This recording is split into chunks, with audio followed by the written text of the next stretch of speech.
merujuk pada pertanyaan Taruna tadi, Mas Syaba itu dari Akmil.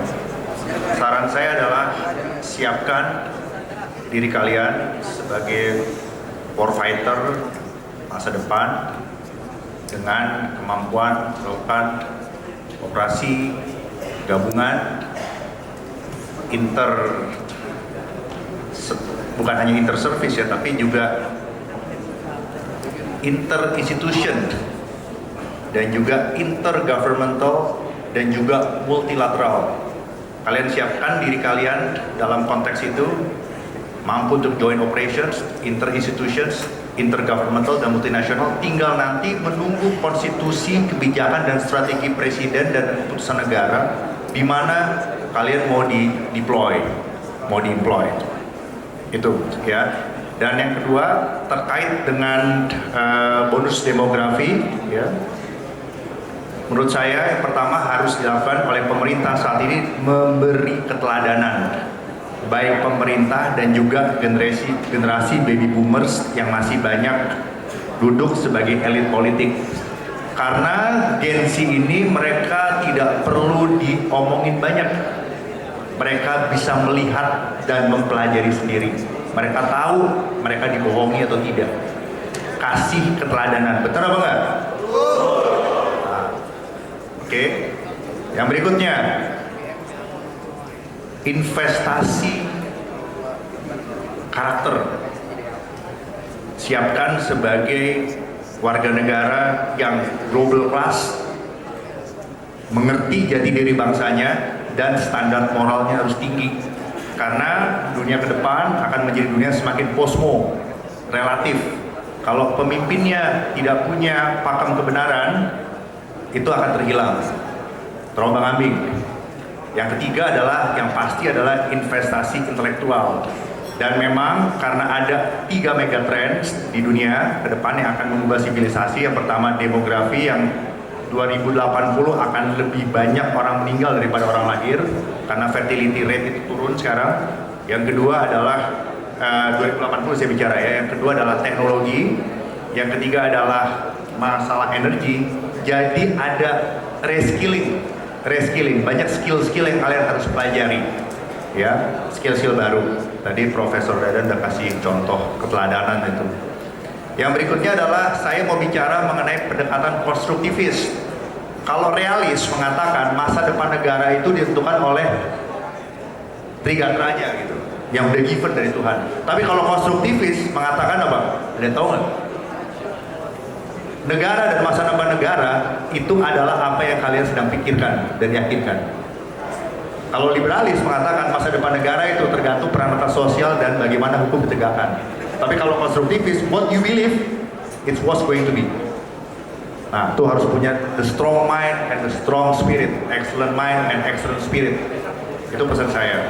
Yang berikutnya, global citizen yang nasionalis. Sebenarnya sekarang kita mempunyai kesempatan luas untuk expose ke dalam global village. Bapak saya orang Solo, ibu saya orang Batak. Formative year saya di Indonesia, setelah itu saya lama di luar negeri, dan privilege dari Tuhan Yang Maha Esa, saya bisa mengenyam pendidikan di Amerika, di Inggris, gitu, di Eropa, dan istri saya orang Palembang. Ternyata saya memilih untuk berkarya di Indonesia, intinya begitu. Dan kita akhirnya kembali kepada alignment antara tujuan destiny bangsa Indonesia sesuai apa yang Pancasila itu sebagai grand story negara kita gitu, dengan panggilan hidup kita, dengan wawasan yang kita miliki dalam perspektif kita mengerti global security, gimana kita nggak bisa hidup sebagai seorang diri, kita tergantung dari bangsa lain juga. Yang kedua, kita juga harus tahu bahwa negara kita ini butuh kita lakukan apa yang kita bisa sesuai dengan panggilan dan profesionalisme kita. Yang ketiga, pasti kita juga harus menghormati human dignity.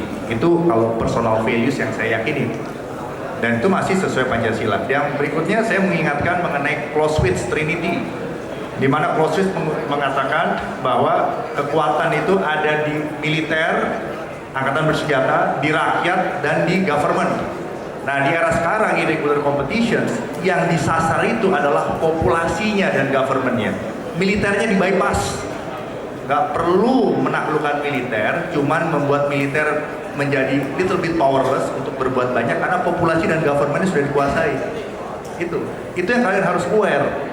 Dan ini kaitannya nanti kepada yang tadi sudah dijelaskan oleh Pak Dadan dan juga oleh Profesor, ada kaitan dengan kenyamanan kita melihat emerging teknologi. Jadi yang pertama itu kan teknologi muncul dianggap disruptif, mengganggu. Ya, pertama emerging, kedua disruptif, yang ketiga dia akhirnya menjadi integrated, menjadi bagian kehidupan kita. Tapi kita itu adalah strategisnya. Jadi kita yang mengendalikan teknologi itu. Kita harus lebih pintar daripada bangsa lain menggunakan teknologi itu. Nah, itu poinnya. Dan mengenai yang cyber tadi, tepat 25 September 2024 saya bicara di Mabes TNI mengenai pembentukan Matra Cyber yang dihadiri oleh Kasum TNI waktu itu. Jadi intinya kita perlu membangun kemampuan militer untuk beroperasi di ruang cyber, melakukan defensive cyber operations, offensive cyber operations, dan juga untuk paling tidak yang paling minim mengamankan sistem informasi pertahanan itu sendiri. Karena sebenarnya cyber militer itu kalau lapisan bawah dia pusatnya, baru setelah itu keamanan cyber di lapisan luarnya. Nah, kalau kita lihat di tingkat dunia ada 4 negara yang sudah punya matra sendiri: Singapura di ASEAN, China, Rusia, Norway untuk mengimbangi Rusia. Tapi itu nggak penting matra cyber atau komando cyber, karena Amerika juga nggak ada matra cyber tapi komando cyber. Yang penting kapabilitasnya, karena membentuk matra itu juga bukan main-main. Nah, gitu ya, itu. Jadi itu kita harus lihat juga itu. Jadi yang penting adalah kapabilitasnya, atau di dalam pendekatan Sishan Kamrata adalah perlu membangun cyber capability.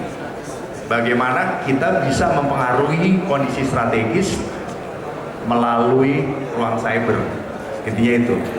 Baik upaya militer, intelijen, diplomasi, law enforcement, semuanya upaya kita memajukan, memperjuangkan kepentingan nasional kita udah lewat ruang cyber. Itu aja intinya. Dan militer harus strong di situ. Karena kalau negara yang militernya itu kuat di cyber, biasanya akhirnya itu spill over-nya itu ke civil society, ke civilian institutions juga, dan akan saling melengkapi. Nah, jadi menurut saya itu saja dulu ya. Dan tadi kebenaran itu saya rasa sudah dijawab ya. Yang penting dalam tingkat public policy, penerapan kebenaran itu adalah elected leaders kalau salah minta maaf, kalau perlu mundur. Yang kedua, kalau membuat policy itu harus dibuat dengan disiplin, diterapkan dengan disiplin. Ya, harus terbuka juga, transparan. Karena kalau transparan tidak jujur itu jadi manipulasi. Kalau tidak transparan juga menimbulkan konflik. Karena kita negara demokrasi, kecuali kita lebih memilih menjadi closed system society. Nah, ini juga tantangan buat Presiden Prabowo dan pemerintahan dan juga DPR. Bagaimana menegosiasikan ini? Nah, yang berikutnya terakhir adalah korupsi. Korupsi itu ada di mana-mana, Bu. Mas, semua ada di mana-mana. Cuman kita harus punya sustainability untuk secara agresif dan up to date menekan itu, tidak membiarkan. Jadi bangsa Indonesia juga, saya orang Jawa, mikul dur mendem jero itu nggak selalu baik, ya, gitu. Jadi kita juga harus mulai berani mengatakan yang benar-benar, yang salah adalah salah. Ukurannya adalah moral, etika, dan penegakan hukum.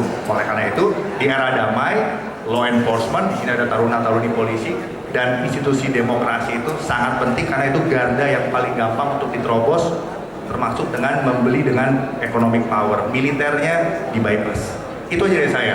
Terima kasih ya, Bu. Siap, terima kasih Bapak.